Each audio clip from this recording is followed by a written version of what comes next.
The Wisdom of Emperor Marcus Aurelius. Lessons for Success and Fulfillment. You have power over your mind, not outside events. Realize this and you will find strength. Marcus Aurelius. Want to become successful and are missing some of the important life lessons? Then today's video is definitely for you. You have probably heard of Marcus Aurelius, who was the Emperor of Rome from AD 161 to 180, who wrote down his thoughts on Stoic philosophy and private notes to himself from a tent.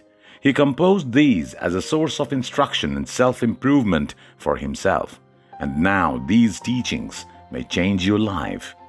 Hey everyone, and welcome back to our channel Victorious Visions. So now you know a little bit about our good boy Marcus. Let's jump into today's video and get to learn the best of lessons for life. Chapter 1. Teach your inner teenager how to live a disciplined life. Like all of us, Marcus Aurelius had a voice in his head that wanted nothing more than to be lazy and eat too much. Marcus thought it was his job to be parent, coach, or teacher to that teenager inside him. In some parts of Meditations, his book, it sounds like Marcus's inner adult is arguing directly with his inner teenager. For example, at one point he talks about what to do if you have a trouble getting out of bed in the morning. Then another voice comes in and complains, but it's nicer here, to which the first voice replies, I know. Look at how this writing sounds. The part of him that just wants to sleep in is being scolded by his inner adult. You can almost hear the verdict in the way he speaks. So you were born to feel nice, huh? And then this voice goes on to say that every living being is born to do something special. In the same way, a person is not born to lie in bed. Instead, they are born to get up and help other people. And this pattern keeps happening over and over again in his book, with Marcus using logic to fight his instincts. Chapter 2. Train your perception. The Stoics knew how important it was to control how they saw things. They saw how easy it was for things outside of their control to push and pull on people. Aurelius, Epictetus, and Seneca all wrote a lot about this subject, which shows that it is an important part of Stoicism. The Stoics used this practice to do something that most people didn't or wouldn't do: take responsibility for their lives. Everything we experience is shaped by how we see it. So why give other people or situations that power? Training your perception to mastery not only puts the quality of your life in your hands, or in this case, your head, but it also helps you reach your goals. The Stoics have a word for this: hypothesis, which means taking up of perceptions, thoughts, and judgments by your minds. Use the following lessons from Aurelius to train your perceptions and take them up. Chapter 3. Turn the other cheek. God did not intend my happiness to rest with someone else. Marcus Aurelius, Meditations. Marcus Aurelius was both criticized and praised as emperor, but he learned not to let either of them affect him. He studied people and wrote about them often in his reflections on life, which are now in the book Meditations. When you wake up in the morning, tell yourself, the people I'll be dealing with today will be rude, ungrateful, arrogant, dishonest, jealous, and unfriendly. Since Aurelius' time, almost 2000 years ago, the world has changed, but people haven't. People and things can annoy and distract us every day, but we have the power to stop that from happening. All of it depends on how we act. Don't be responsible for how other people act. Be responsible for how you act. People will never live up to our high expectations of them. So let's stop letting what they do make us feel bad and focus on what we can change. What good things can we do at that time? This is how you can improve as a Stoic and as a person. Chapter 4. Consider obstacles to be opportunities. Aurelius and the Stoics knew that problems weren't bad at all. but were actually chances to be successful and grow as a person. Aurelius says to be like nature, which uses both good and bad things to get where it wants to go.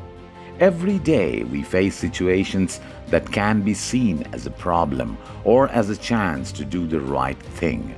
Keep telling yourself that you are the one telling your story and that it's up to you how you see what's going on. Take your time to make a choice that makes you a better person and gives you more self-control. These are the decisions that will help you see the chance in every problem. Chapter 5. Love Your Destiny. The Stoics thought that there was a force that pulled them and everyone else towards what was meant to happen. They compared this idea to a dog being pulled by a cart. We can either dig in our heels and fight the pull, making our way against our destiny, or we can accept the pull and enjoy the ride. Friedrich Nietzsche credited human greatness to this notion, amor fati, which translated from Latin means love of one's fate. My formula for greatness in a human being is amor fati, that one wants nothing to be different. Not forward, not backward, not in all eternity. Not merely bear what is necessary, still less conceal it, but love it. The Stoics chose to take the path they were given and enjoy it.